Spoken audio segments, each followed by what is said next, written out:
Olá, amigos do vinho, bem-vindos à Academia Conchitoro. Eu sou o Gianni Tartari, sou sommelier, trabalho com vinho já há um bom tempinho e vou conduzir vocês através desse mundo maravilhoso de vinho por essa série de aulas que a gente vai fazer na Academia Conchitoro. Hoje a gente vai começar pelo começo, obviamente, falando um pouco da história do vinho. Pensando um pouco na história, vamos falar por volta de 7.000 anos antes de Cristo. O homem então era nômade naquela época. E numa dessas mudanças de lugar, provavelmente ele deixou algumas frutas em algum recipiente que naturalmente fermentou e isso se transformou num líquido alcoólico. Então eu penso que o primeiro contato que o homem teve com o vinho, na verdade ele gostou muito mais pelo efeito que causou. Imagina beber um líquido alcoólico naquela época, como ele não deve ter ficado bem contente. Então ele deve ter gostado bastante desse primeiro contato com o vinho, exatamente pelo efeito que causou. Nessa época, entre 7.000 e 5.000 anos antes de Cristo, a gente já vê alguns estudos que falam que houve a primeira produção de vinho. A primeira produção pode ter sido descoberta na região da Geórgia Soviética, nos países que a gente vê hoje no mapa, como Turquia ou até a Armênia. Um pouco mais para frente na história, chegando por volta de 3.000 ou 4.000 anos antes de Cristo, a gente já vê outros povos que começam a trabalhar com vinho, produzindo vinho, aumentando o consumo do vinho e ainda comercializando, como os egípcios e os fenícios, que são historicamente grandes comerciantes, grandes comercializadores de todo tipo de produto. Naquela época o azeite também já era muito utilizado, então já existia o consumo e uma rota até meio que conhecida por onde o azeite ia. O vinho, obviamente, foi atrás dessa rota, chegando aos pouquinhos a se alastrar por toda a história. Ainda na história, chegando um pouco mais para frente, entre 1.000 e 500 anos antes de Cristo, dois povos super importantes que elevaram ao máximo o cultivo, a produção e o consumo do vinho, os gregos, que tiveram um papel fundamental assim na cultura do vinho, e ainda mais os romanos, que fizeram a videira, o tipo de uva utilizada para se fazer esse vinho, se alastrar por toda a Europa. Então, esses dois povos super importantes que elevaram ao máximo a cultura do vinho, desde a produção até realmente o consumo dessa bebida maravilhosa.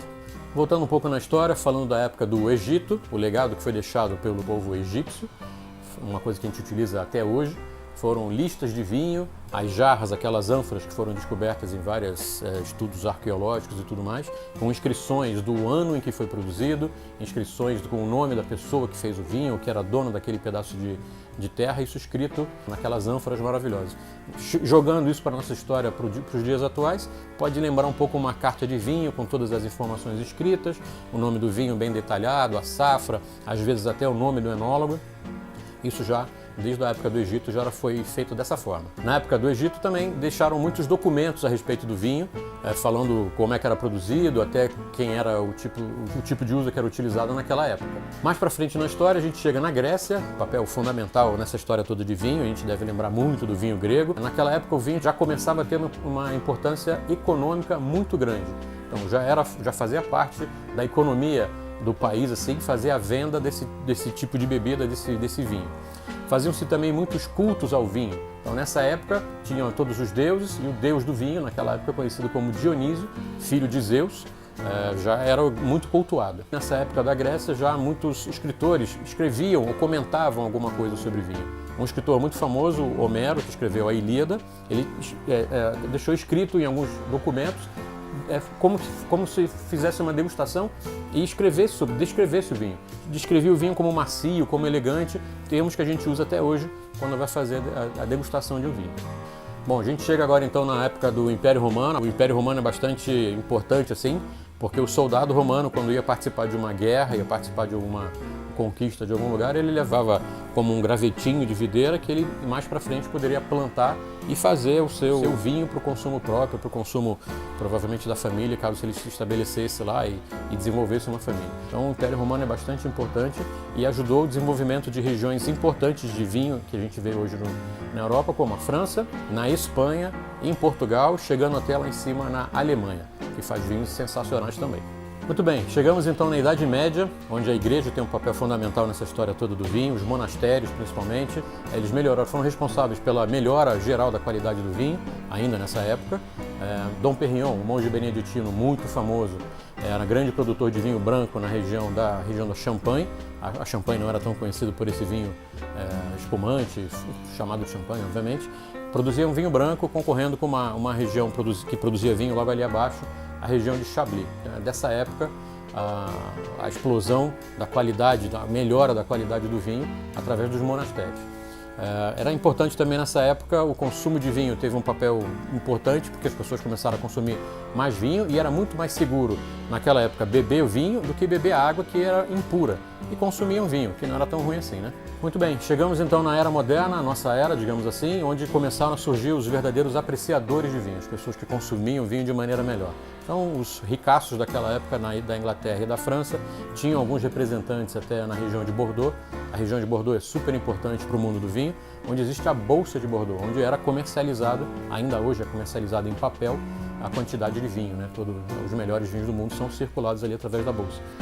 Nem só de história maravilhosa, história bonita é feito o mundo do vinho. Então a gente chega aí na época do século XIX, metade do século XIX mais ou menos, que a gente teve um problema muito grande no mundo do vinho, especialmente na Europa, uma praga chamada Phylloxera vastatrix.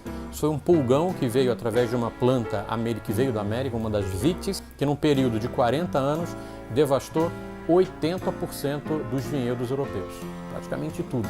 Então, logo no início do século XX, os produtores descobriram um sistema para acabar com a expansão dessa praga, dessa crise, dessa doença toda, a Phylloxera, usando a própria planta que trouxe a doença numa coisa chamada enxertia. Então ela pega essa planta que é resistente a essa doença, ela é plantada no solo, é dela que vão sair as raízes, e sobre essa planta é enxertado a variedade que a gente queira cultivar. Então, através dessa enxertia, os produtores começaram a salvar ou recriar todo o vinhedo logo no início do século XX. A gente chega no século XX, nossa época. O maior desafio do início do século XX foi superar essa crise toda da Phylloxera vastatrix, deixada pelo século XIX. Né? No século XX também, alguns problemas, né? A Primeira Guerra Mundial, a Segunda Guerra Mundial. No pós-guerra, então, um problema que os produtores enfrentavam, a economia mundial estava complicada, então os preços do vinho eram muito baixos e alguns produtores preferiam não vender o vinho e guardar o seu vinho para um longo envelhecimento. Daí começou essa história de se guardar vinho por um grande período de tempo e lá na frente, depois de alguns anos, vender o vinho mais macio, mais elegante, mais fino. Muito bem, esse foi o nosso primeiro módulo, falei bastante sobre a história do vinho. O nosso próximo módulo, vou falar sobre a vitis, a planta que dá essa uva maravilhosa que vai se transformar nos vinhos. Então, se você tiver alguma dúvida, comentário ou sugestão, mande no nosso fórum. Eu espero vocês lá. Santé!